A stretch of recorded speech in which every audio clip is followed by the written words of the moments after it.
सिद्दीक, आपको क्या लग रहा है कि ये सारा कुछ कंट्रोल हो गया है? अभी जिस सैलाब ज़दगान के लिए जो रकम थी वो भी मामला हल हो गया है, चीज़ें अब सेटल हो रही हैं या नहीं हो रही पीपल्स पार्टी और उन्हीं के दरमियान?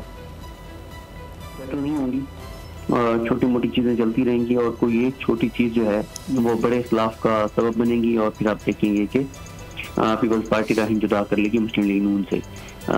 ये वक्ती तौर पर चीज़ें होंगी। जाहिर है इस वक्त आप देखेंगे जो आपने शुरू में जिक्र किया था फवाद चौधरी की खबर का, जिसमें शहबाज शरीफ साहब ने कहा है कि जी अच्छे बच्चे बन के रहें आप, और पीपल्स पार्टी कुछ भी कहे हमने उनको जवाब नहीं देना। जाहिर है हमारे इक़्तिदार का मसला है और इक़्तिदार की खातिर हमने कंप्रोमाइज करना है और हमने खामोश रहना है। इलेक्शन का क्या होगा सिद्दीक? इलेक्शन का क्या होगा? इलेक्शन कमीशन कह रहा है जी हम पूरी तरह से तैयार हैं, 8 अक्टूबर की तारीख इलेक्शन कमीशन दे चुका। पहले ही बड़ी सुप्रीम कोर्ट के लिए भी बड़ा मसला था, उनके अहकामात पर अमल नहीं हुआ, यहाँ इलेक्शन कमीशन खुद तारीख दे चुका है। अब हुकूमत चाहती है कि उस पर भी अमल ना हो, कोई 90 दिन आगे यानी उनको मिल जाए किसी तरह से, या केयर सेटअप आए तो वो भी आगे चला जाए। असेंबलियाँ तहलील करें तो सदर के पास इख्तियार आ जाएगा, वो 24 दिन के बाद की कोई भी तारीख दे सकते हैं। हुकूमत चाहती है कि अक्टूबर से भी मामला आगे जाए। तो ये भी अब समझ नहीं आ रही कि इलेक्शन होंगे तो कब होंगे, ना हुए तो कितने अरसे के लिए नहीं होंगे।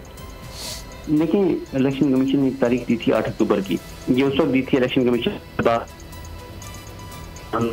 के फैसले तारीख दी गई थी।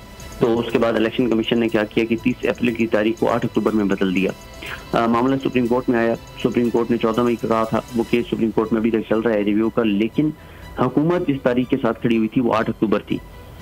और फिर chief justice Pakistan justice Umar Bandial साहब ने एक बार इलेक्शन कमीशन से पूछा तो पहले तो उन्होंने कहा टेंटेटिव है, फिर उन्होंने कहा नहीं जी पक्की तारीख है। हुकूमत ने भी कहा कि क्या शानदार 8 अक्टूबर की तारीख दी है, और चीफ जस्टिस बार बार कि इसमें क्या ऐसी जादूगरी है 8 अक्टूबर में कि आप सब 8 अक्टूबर ही कह रहे हैं कि 8 अक्टूबर को इलेक्शन होने चाहिए, 6 अक्टूबर को क्यों नहीं, या 12 अक्टूबर को क्यों नहीं, या सितंबर की कोई तारीख क्यों नहीं, 8 अक्टूबर ही क्यों?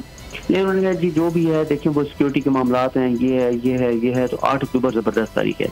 लेकिन अब ये हुआ कि पीडीएम हुकूमत जो है माइनस पीपल्स पार्टी, इन्होंने ये फैसला किया कि 8 अक्टूबर को इलेक्शन नहीं कराए जाएंगे। इलेक्शन कमीशन ने जो तारीख दिया, जो सुप्रीम कोर्ट उन्होंने तारीख दी थी, जिस तारीख को वो डिफेंड करते रहे, जस्टिफाई करते रहे, और सुप्रीम कोर्ट के खदशात दुरुस्त साबित होने जा रहे हैं, क्योंकि अब ये कह रहे हैं कि ये 12 अगस्त से पहले ही असम्बली तहलील करेंगे, 90 दिन मिल जाएंगे, फिर नवंबर के पहले हफ्ते में या अक्टूबर के आखिरी हफ्ते में इलेक्शन होंगे। लेकिन इसमें सदर जो है वो रुकावट बनेंगे।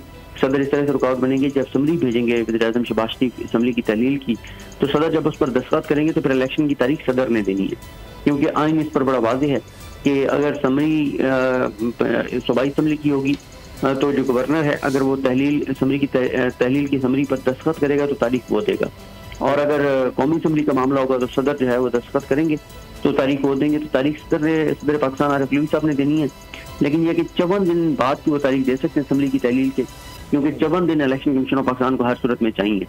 तो अब पहला तो ये डिसाइड हो गया कि इलेक्शन कमीशन की दी गई तारीख पर इलेक्शन नहीं कराया जाएगा। अब आगे 90 दिन के अंदर भी इलेक्शन कराया जाएगा नहीं कराया जाएगा, ये एक अगला सवाल है, इस पे देखना पड़ेगा कि क्या होता है। लेकिन जो ये बात तय हो गई है कि इलेक्शन कमीशन की जो दी गई तारीख है 8 अक्टूबर, उस पर जो है वो इलेक्शन नहीं कराया जाएगा। तो फिर हम वही देखेंगे, फिर इंस्टेबिलिटी उसी तरह से, फिर वही अदालतों के चक्कर। बिल्कुल ऐसी है। देखिए अदालतों के चक्कर हो या ना हो, इस्तेहकाम नहीं आएगा पाकिस्तान में जब तक इलेक्शन नहीं होगा, अदम इस्तेहकाम बढ़ेगा। अब देखें जो पाकिस्तान तो आ गया ना, हाँ ये बात है, बिल्कुल इस्तेहकाम में पाकिस्तान आ गया। और कल मुज़म्मिल साहब और मैं जो बात कर रहे थे कि देखें अगर ये आपस में लड़ाई करेंगे, चाहे वो नूरा कुश्ती हो या सीरियस लड़ाई हो, उससे इनको पॉलिटिकल दोनों जमातों को कुछ नहीं मिलेगा। एक तो इनको सियासी तौर पर नुकसान होगा, दूसरा अनसर्टेनिटी बढ़ेगी, अदम इस्तेहकाम बढ़ेगा।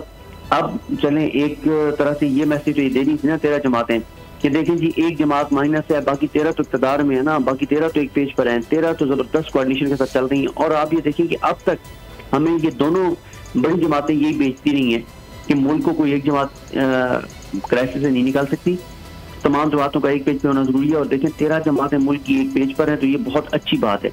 बल्कि कुछ चीज़ों पर उन्होंने अपनी इसको बताया कि क्योंकि 13 जमातें थी इसलिए कुछ काम हम नहीं भी कर सके सबकी, क्योंकि उसमें मुशावरत बड़ी जरूरी थी और सबका एक पेज पर होना जरूरी था।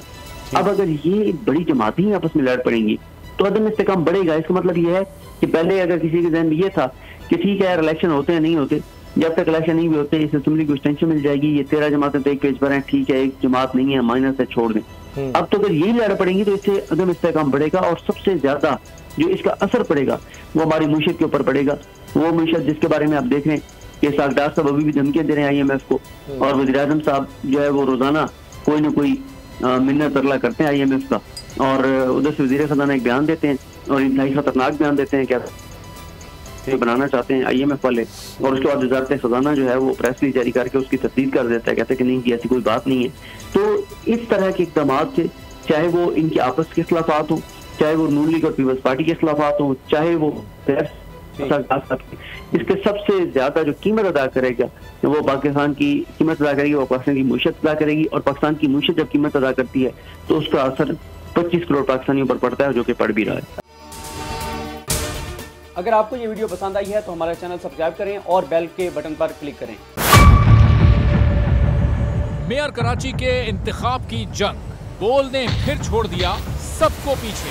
इस वक्त मुर्तजा वहाब मुंतखब हो गए हैं मेयर कराची, ये ऐलान कर दिया गया है बाकायदा तौर पर। अब सहाफती रिवायत रखी बरकरार, बोल ने दिखाई सबसे बड़ी ट्रांसमिशन। और ये एक्सपेक्टेड था, मैंने आपको कहा कि नंबर गेम में जमात इस्लामी के पास नंबर पूरे नहीं है। लम्हा बलम्हा की सूरत हाल से किया बाखबर आवाम को।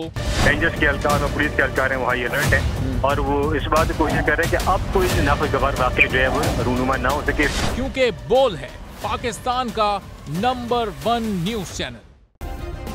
सब्सक्राइब करें और बेल दबाएं ताकि कोई खबर रह न जाए।